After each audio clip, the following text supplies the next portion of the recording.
Bonjour à tous et bienvenue à la formation Rougeole en ligne pour les milieux de garde présentée par la Direction régionale de santé publique de Montréal par l'équipe Prévention Contrôle des infections jeunesse 0-25 ans.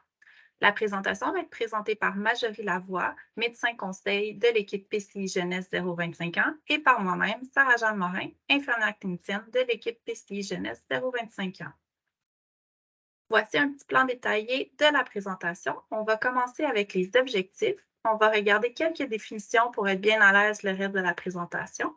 On va faire une petite mise en contexte et on va regarder les enjeux reliés à la rougeole. On va faire un bref survol du cadre légal de la santé publique.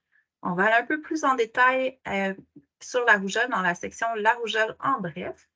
Regarder les rôles et la responsabilité de chacun, quoi faire et une petite conclusion à la fin. Nous avons trois objectifs pour la présentation. Ce serait de bien connaître les principales caractéristiques de la rougeole, se familiariser avec les étapes des interventions de la Direction régionale de santé publique, aussi appelée DRSP, en présence d'un ou de plusieurs cas de rougeole, collaborer avec la DRSP dans sa gestion des cas et des contacts de rougeole. Donc, voici les petites définitions. Pour commencer, on va regarder lorsqu'on dit qu'un pays est endémique, on veut dire qu'il y a une transmission continue au sein de ce pays qui perdure depuis 12 mois ou plus. Donc, il y a toujours de la transmission au cours d'une année dans un pays pour qu'il soit endémique. Pour une éclosion de rougeole, on va parler d'un seul cas ou plus. On le mentionne parce que c'est un peu différent de la COVID où on avait 2 cas et plus pour une éclosion. Pour la rougeole, un cas, c'est considéré comme une éclosion. Le temps d'incubation, c'est le temps qui est écoulé entre le contact avec une personne infectée et l'apparition des premiers symptômes. Et la contagiosité, c'est la période pendant laquelle la personne infectée est contagieuse et peut transmettre la maladie à quelqu'un qui n'était pas malade. Maintenant, passons à la mise en contexte et les enjeux reliés à la rougeole. On va regarder un peu la rougeole ici et dans le monde pour voir un peu la situation là, des chiffres de cas de rougeole actuellement. Donc, dans le monde, de septembre 2022 à février 2023, en Inde, on avait 61 562 cas et au Yémen, on avait 10 046 cas. C'est deux pays qui sont considérés comme endémiques à la rougeole actuellement et ce ne sont pas les seuls, là, c'est seulement deux exemples qu'on vous a mis. Il y a d'autres pays aussi qui ont beaucoup de cas actuellement. Aux États-Unis, un peu plus proche de nous, en 2022, il y avait 121 cas et en 2023, il y avait 6 cas aux États-Unis, mais l'année n'est pas finie, là, mais pour l'instant, 6 cas, donc c'est quand même plus proche de nous. Au Canada, on n'a pas de cas endémiques de rougeole depuis 1998, ce qui est une bonne chose. Par contre, en Ontario, récemment, il y a eu 3 cas de rougeole, donc c'est tout près de nous. On va regarder un peu la situation au Québec. En 1989, au Québec, on avait plus de 10 000 cas de rougeole. C'était majoritairement des enfants. En 2007, on avait 94 cas, donc la situation était quand même beaucoup plus sous contrôle. En 2011, 776 cas. En 2015, 159 cas. En 2019, 49 cas. Et si on regarde annuellement au Québec, on a environ entre 0 et 4 cas par année quand il n'y a pas de transmission active. À Montréal, les derniers cas répertoriés dataient de 2019. On avait eu 9 cas. On ne peut pas parler de la rougeole sans parler de la vaccination, puisque la vaccination est la meilleure façon de se protéger de la rougeole. On est chanceux, la vaccination elle est gratuite au Canada et depuis la vaccination, il y a eu une diminution du nombre de cas de près de 97. Le vaccin est sans danger, efficace et peu coûteux, une combinaison gagnante pour être capable de vacciner efficacement. L'efficacité du vaccin est très bonne. Pour une dose, on parle de entre 85 et 95 d'efficacité. Et pour 2 doses, on parle d'une efficacité qui serait plus grande que 95. Le vaccin de la rougeole est donné en combiné avec le vaccin de la rubéole et les oreillons. Donc, c'est un seul vaccin pour ces 3 maladies. Et il est donné dans le calendrier régulier de vaccination. Donc, la première dose est donnée à 12 mois et la deuxième dose à 18 mois. Les personnes qui sont nées après 1970 sont invitées à aller se faire vacciner également s'ils n'ont pas reçu de vaccination pour la rougeole. La couverture vaccinale. C'est super important la couverture vaccinale, c'est ça qui va nous permettre de se protéger contre la rougeole. Ça prend une protection collective d'au moins 95 de taux de vaccination. Actuellement dans le monde, si on regarde seulement les enfants, il y a 81 qui ont reçu une première dose et seulement 71 qui ont reçu une deuxième dose. Donc on est quand même très loin de notre 95 qui nous donnerait une protection optimale contre la rougeole. C'est à cause de la pandémie de COVID-19, il y a eu un grand recul dans la vaccination. On le sait, il y a eu beaucoup de mouvements dans le réseau de la santé pour concentrer les efforts sur la gestion de la COVID. Donc, les programmes de vaccination régulière ont été un peu retardés. Dans le monde, on parle de près de 67 millions d'enfants qui auraient manqué une dose du vaccin de rougeole et près de 48 millions qui n'ont pas reçu aucune dose. Le retard de vaccination de base n'est pas observé juste seulement dans le monde. On en voit aussi au Québec et à Montréal également. C'est difficile, par contre, de donner un chiffre, de chiffrer ce retard-là avec les outils qui sont disponibles actuellement pour le registre de vaccination. Les enjeux que la rougeole apporte, c'est qu'il y a une augmentation préoccupante des cas de rougeole en 2022. C'est l'OMS, l'Organisation mondiale de santé, qui a fait cette constatation-là. Il y a plusieurs retards dans les programmes de vaccination, comme on a dit. Donc, on a une diminution de protection collective. On se rappelle, on veut 95 de protection collective pour être bien protégé. Des voyageurs infectés pourraient faire rentrer la rougeole au Québec. On l'a vu, il y a beaucoup de pays qui sont endémiques à la rougeole actuellement. Et une seule personne atteinte de la rougeole peut créer des éclosions importantes. La rougeole, elle est très, très contagieuse. On va le voir un peu plus en détail dans la section de majorie, mais c'est pour ça qu'une seule personne atteinte peut créer des éclosions importantes. On va faire un bref survol du cadre légal de la santé publique. Donc, il y a la santé publique, il y a une loi sur la santé publique qui nous donne le mandat de la santé publique, qui est de protéger la population. La protéger contre quoi? C'est la protéger contre des menaces. Ça peut être des présences d'un agent biologique, chimique ou physique susceptible de causer des épidémies s'il n'est pas contrôlé. C'est d'assurer une vigie sanitaire, donc une surveillance. Je vous ai mis comme exemple les MADO, qui sont les maladies à déclaration obligatoire. On va voir un peu plus en détail à la prochaine diapo, mais pour vous donner une idée, la rougeole est une MADO, donc on fait une surveillance des cas de rougeole. La loi donne également un pouvoir d'intervention lorsqu'il y a une menace afin de limiter la propagation, ou de la contrôler et d'éviter d'avoir des épidémies. Les maladies à déclaration obligatoire, les MADO, c'est des intoxications, des infections ou des maladies qui portent une menace à la santé de la population, qui apportent un risque d'éclosion et qui nécessitent une vigilance accrue. Comme le nom le dit, il y a une obligation de déclarer à la santé publique. Cette obligation-là revient aux médecins et aux laboratoires, puisque ce sont les premiers qui vont diagnostiquer une MADO. Donc, quand ils se rendent compte qu'il y a une MADO, un cas de rougeole, par exemple, ils doivent aviser la santé publique. Si jamais vous vous rendez compte que vous avez une MADO dans votre service de garde, par exemple, et que vous n'avez pas reçu d'appel de santé publique, vous pouvez nous appeler sans aucun problème. Mais normalement, comme ça a été déclaré par le médecin ou le laboratoire, vous devriez recevoir notre appel là, rapidement. Comme je l'ai dit un peu plus tôt, la rougeole est un exemple de MADO et une enquête va être faite par la santé publique pour chaque MADO qui va être déclaré. Je vais maintenant passer la parole à Majorie pour la section La rougeole en bref. Merci beaucoup, Sarah-Jeanne. Donc, parlons pour les prochaines minutes de la rougeole. Donc, on vous présente un plan. Donc, on va d'abord aborder c'est quoi la rougeole. Par la suite, on va parler des différents signes et symptômes. On va faire un survol de la période d'incubation et la période de contagiosité. Sarah-Jeanne vous a fait un résumé des définitions en début de présentation. Par la suite, on va parler des différents modes de transmission de la rougeole. On va aborder les 3 catégories de personnes qui sont considérées les plus vulnérables face à une infection à la rougeole. On va par la suite survoler les complications et parler de diagnostic et de traitement. Donc, c'est quoi la rougeole? Sarah-Jeanne vous l'a bien mentionné, c'est causé par un virus qui est contagieux. Donc, la rougeole est considérée très, très contagieuse. À l'heure actuelle, c'est un des virus considérés les plus contagieux, qui est potentiellement sévère. Sur 3000 cas là, de rougeole, on rapporte là, un décès. Donc, le taux de mortalité est élevé, surtout au niveau là, des enfants. C'est évidemment une infection qui est évitable par la vaccination. Donc, pour vous donner des exemples, le risque de contracter une maladie suite à une exposition chez quelqu'un qui a bien reçu sa vaccination, donc ces 2 doses, c'est moins de 10 Donc, pour ceux, par contre, qui sont non vaccinés, ils ont jusqu'à un risque de 90 d'avoir la maladie. Donc, quand on parle des contacts adéquatement vaccinés, c'est ceux qui ont reçu leurs 2 doses ou ceux qui ont déjà fait la maladie en jeune âge. Donc, ces gens-là sont considérés comme immunisés, donc bien protégés contre la rougeole. Donc, par la suite, parlons des signes et des symptômes de la rougeole.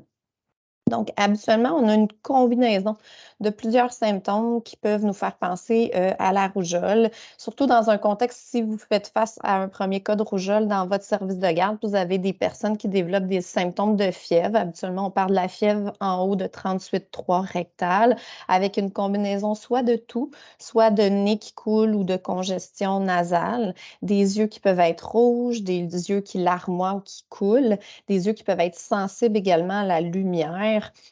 Puis, on peut voir jusqu'à 80 des petites taches blanchâtres qui apparaissent à l'intérieur des joues. On va vous montrer des photos sur la prochaine diapo. Donc, une fois que les symptômes se sont installés, les symptômes durent en moyenne de 2 à 4 jours. Après le 4 jours de présence de symptômes, c'est là qu'on voit l'apparition de la rougeur sur la peau. Une rougeur qui débute au niveau de la tête, puis par la suite qui s'étend au reste du corps. La durée de cette éruption cutanée de la rougeur est entre 3 et 7 jours. Et puis, par la suite, on entame la phase de récupération qui peut durer jusqu'à 2 semaines. Donc, on peut voir par contre la toux qui peut durer là, un certain temps après le début des premiers symptômes. Donc, par la suite, des photos. Donc, à l'intérieur de la bouche, comme on vous mentionnait, jusqu'à 80 des gens infectés par la rougeole, on va remarquer des petites taches blanchâtres qui se déposent à l'intérieur des joues. Ça peut ressembler à des petits grains de sable. On ne vous demande pas de regarder dans la bouche, évidemment. Dans un contexte d'éclosion, ça va être vraiment des professionnels de la santé qui vont le faire. Mais quand on voit ces petites taches-là, il faut y penser. Puis à votre droite, vous pouvez voir la rougeur typique d'une éruption là, dans un contexte d'infection de la rougeole. Donc, une rougeur, on se rappelle, qui débute au niveau de la tête, qui se propage au reste du corps. Ça peut être aussi des fois sous forme de petits boutons ou de taches rouges. Donc, par la suite, parlons, comme mentionné, de la période d'incubation puis la période de contagiosité. Donc, on voit ici à votre gauche complètement un premier contact avec un cas de rougeole. Habituellement, on a une période qu'on incube l'infection, donc on ne présente pas encore de symptômes, on n'est pas encore malade de la rougeole. Puis cette période d'incubation-là, en moyenne, elle est de 10 à 14 jours, mais peuvent s'étendre jusqu'à un 21 jours. Donc, il faut être alerte dans les 21 jours, dans les 3 semaines qui suivent le contact avec un cas de rougeole, surtout pour les gens qui ne sont pas vaccinés ou adéquatement vaccinés, comme on l'a mentionné. Par la suite, la période de contagiosité s'entend 4 jours avant l'apparition de la rougeur et jusqu'à 4 jours après la rougeur. Donc, on parle d'une période de contagiosité pour un total de 8 jours. Donc, 4 jours avant la rougeur et 4 jours après la rougeur. Donc, par la suite, on va discuter des modes de transmission. Donc, le principal mode de transmission de la rougeole est par voie aérienne. Donc, le virus est dans l'air longtemps, il reste en suspension. Il peut être transporté sur une longue distance, on parle là, parfois plus de 2 mètres, et il est transmis en toussant, en parlant, en éternuant, en chantant simplement. Donc, c'est principalement ce mode de transmission-là qu'on remarque pour la rougeole et, entre autres, la raison pour laquelle c'est si contagieux. Par la suite, on parle par contact direct avec les sécrétions du nez, de la bouche, de quelqu'un qui est infecté. Donc, si on touche une personne qui est infectée ou on lui donne la main, on peut malheureusement là, attraper la rougeole. Donc, un autre dernier mode de transmission qui est quand même moins fréquent, on le mentionne, c'est par contact indirect. Donc, si on touche un objet qui a été contaminé par une personne qui a la rougeole, puis par la suite, si on touche ce même objet-là, puis par la suite, on apporte les mains à la bouche, on peut attraper la rougeole de cette façon-là, mais c'est essentiellement les 2 premiers modes de transmission qu'on doit se rappeler. Donc, par la suite, abordons les 3 catégories de personnes qu'on considère plus à risque d'une infection de la rougeole. Donc, on parle de nos enfants de moins de 12 mois. Donc, la raison pour laquelle on vous présente cette présentation-là, vous avez dans vos services de garde, vos milieux de garde, des enfants en bas âge. Donc, vous le savez, la vaccination commence dès l'âge de 12 mois, mais en bas de cet âge-là, les enfants sont considérés non protégés contre la rougeole. On a également les femmes enceintes. Donc, une femme enceinte qui est atteinte de la rougeole a un risque de fausse couche, donc d'avortement spontané. Un risque également d'accoucher avant terme, donc avant sa date prévue d'accouchement. Donc, vous savez les conséquences que ça peut avoir. Ça peut aussi également pour le bébé peut naître avec un petit poids à la naissance. Et malheureusement, on voit là, des fois des cas de mort maternelle. Donc, pour les femmes enceintes qui sont adéquatement vaccinées, le risque est moins grand. Il n'est pas nul par contre, mais pour les femmes enceintes qui sont adéquatement vaccinées, on a une meilleure protection. Donc, la troisième catégorie de personnes vulnérables, c'est nos personnes immunosupprimées. Donc, les gens soit immunosupprimés, qui ont un système immunitaire affaibli de par des médicaments qu'ils prennent ou de par des maladies lesquelles ils sont pris. Donc, faut faire attention là, particulièrement pour ces personnes-là qui peuvent être plus malades de la rougeole. Donc, en termes de complications, il y a des complications qui sont dites, bon, moins sévères, comme on parle d'otite ou de problèmes respiratoires un peu plus bas, donc des bronchites, des pneumonies, mais on peut aussi, là, surtout chez les jeunes enfants, voir des symptômes digestifs qui durent un certain temps après l'infection. Donc, on note surtout là, des fois de la diarrhée qui peut perdurer dans le temps, surtout chez les nourrissons. Des complications plus graves qu'on craint de la rougeole, c'est l'inflammation au niveau du cerveau, donc encéphalite, le terme médical qu'on parle. Donc, l'inflammation du cerveau, on peut le voir initialement dès le début là, de l'infection, ou on peut le voir de façon plus progressive. On peut le voir là, qui perdure dans le temps, puis on peut même voir là, jusqu'à 10 ans plus tard l'inflammation du cerveau qui est présent, qui peut laisser malheureusement des séquelles. Et une des complications est le décès, comme on l'a mentionné. Donc, sachez que les gens qui sont atteints de la rougeole, jusqu'à 20 des gens doivent aller à l'hôpital, donc doivent être hospitalisés pour être en observation pour s'assurer que leur état de santé reste stable. Donc, en termes de diagnostic et de traitement, le diagnostic est habituellement confirmé par des tests de laboratoire et les traitements, à l'heure actuelle, on n'a aucun traitement spécifique là, à la rougeole. C'est un virus. Habituellement, on offre du soutien, du support aux gens qui sont atteints, donc on essaie de contrôler avec des médicaments la fièvre.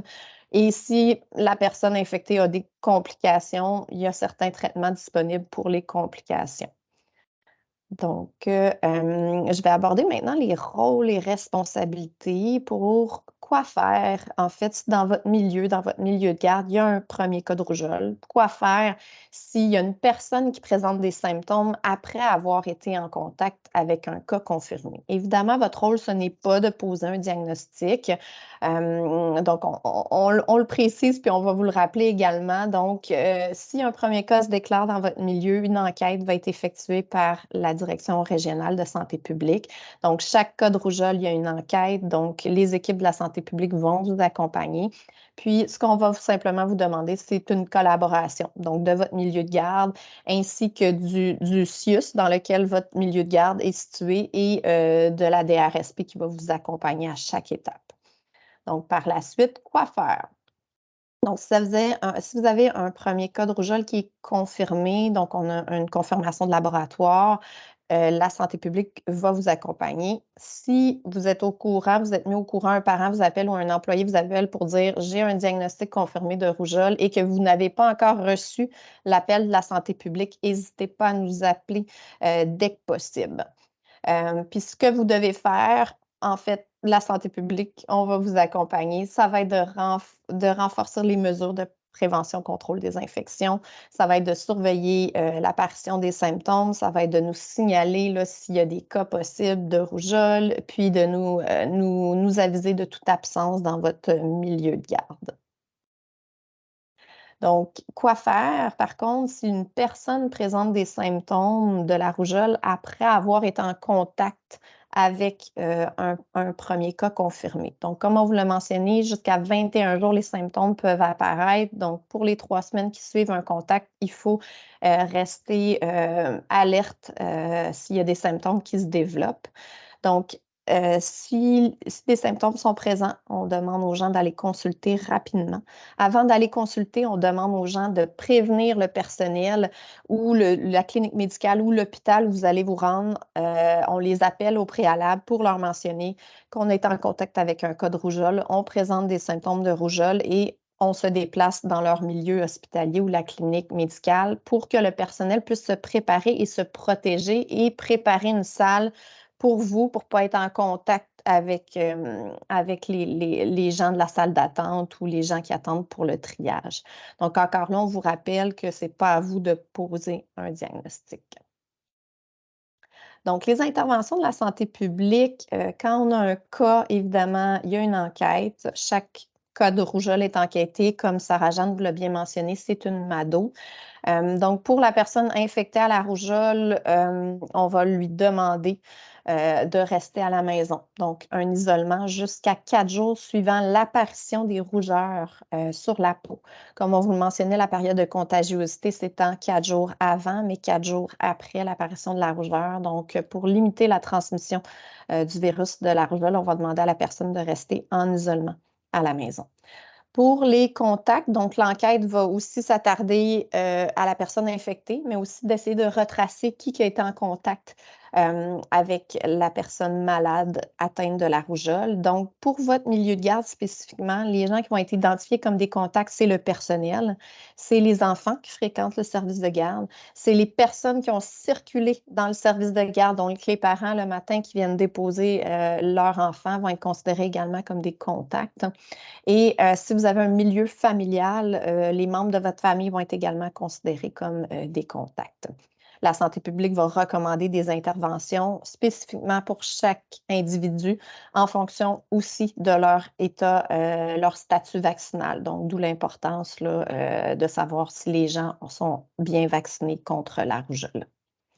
Donc, voilà, je repasse la parole à Sarah-Jeanne pour vous faire, le mot de la fin, les mots-clés et la conclusion. Merci. Merci, Marjorie. Donc, pour les mots-clés, on vous a ressorti quelques mots de la présentation qui étaient les mots importants à notre sens qu'il faut se rappeler. Donc, pour la rougeole, c'est une MADO, donc elle doit être obligatoirement déclarée à la santé publique. On a mis qu'elle est contagiosité parce qu'elle est très, très, très contagieuse. On a mis éclosion et épidémie parce que c'est ce qu'on veut contrôler. On veut contrôler les éclosions pour éviter d'avoir des épidémies. La vaccination parce que c'est le meilleur moyen de se protéger contre la rougeole. Surveillance, prévention et collaboration parce que si on a un cas de rougeole, on va vouloir faire une surveillance étroite, on va faire de la prévention et on va demander une bonne collaboration entre vous et la santé publique afin de bien gérer la situation. En conclusion, il y a la circulation mondiale de rougeole est en augmentation. Donc, il y a une augmentation des risques que la rougeole arrive au Québec. La vaccination, encore une fois, on le dit souvent, mais on le redit, c'est le meilleur moyen de protection. Euh, que faire en présence d'un cas de rougeole? C'est une urgence de santé publique. Une intervention rapide est essentielle pour bien contrôler la transmission. On contacte la DRSP ou la DRSP va vous contacter. Dans la majorité des cas, vous allez recevoir l'appel avant et suivre les directives et les recommandations de la DRSP. Ici, on vous a mis le numéro de la DRSP de Montréal ainsi que le numéro de fax si jamais vous avez besoin de déclarer, par exemple, un code rougeole. Juste faire attention parce que c'est toujours la DRSP du lieu de résidence de la personne visée qui va être impliquée, mais vous pouvez toujours nous contacter et on fera suivre à la bonne place si jamais ce n'est pas la DRSP de Montréal.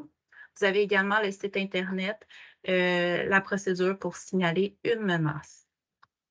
Quelques petits remerciements. On voulait remercier François-Pierre Marcoux, qui est un externe en médecine de l'Université de Montréal, qui a travaillé avec nous sur la formation rougeole, ainsi que l'équipe immunisation et maladies évitables par la vaccination de la DRSP de Montréal. Merci. Merci.